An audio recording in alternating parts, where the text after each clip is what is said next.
If you did not watch part 1, 2, 3 and 4, please go watch them before watching this video. I am in the emergency room with my mom and my sister Sally. As usual, they said blood test and chest x-ray is needed. Results are out and everything is normal.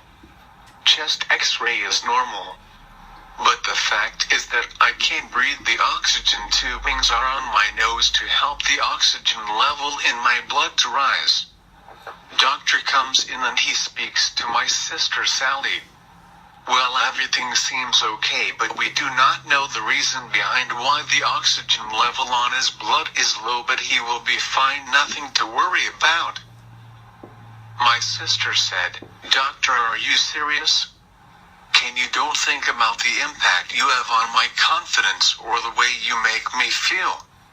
You make me feel worthless, like a faker, a liar. If only you'd taken the time to divert your eyes away from the book entitled Asthma and instead looked at Basil and understand.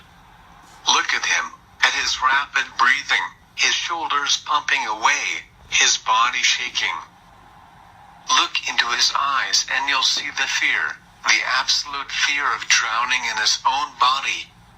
I want you to help. Please. I don't want to lose my brother. Help. The doctor looked at my sister and said, "Okay, I'll admit him." I got admitted to the hospital and I guess still the doctor was not sure if she did the right decision of admitting me, as all tests are okay. I look so bad, my breathing is not fine. I was moved from my wheelchair to the bed. The bed, of course, is not meant to be for a special needs that moves a lot.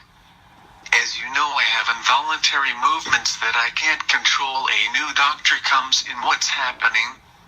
My sister looks at her. Are you asking us what's happening? Didn't you read the report that was handed to you from the emergency room, doctor?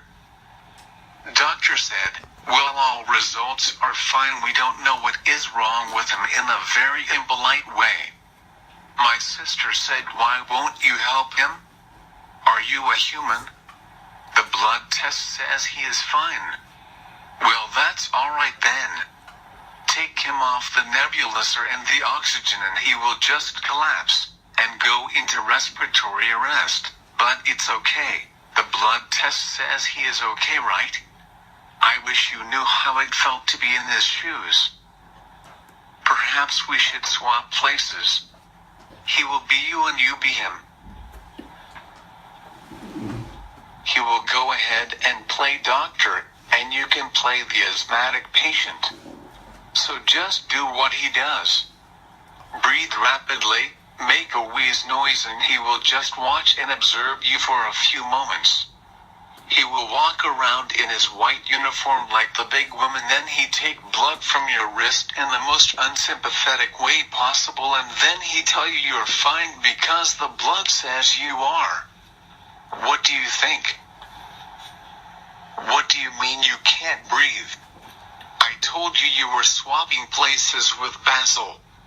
He is you and you are him. You can breathe fine, remember? The blood says so. He will walk around the bed for a while, have a few secret chats with his colleagues, and he will pretend that you can't hear what he is saying. We will refer to the blood again. I'll judge you and think what a waste of time treating you was, and don't think outside the box and try to help you.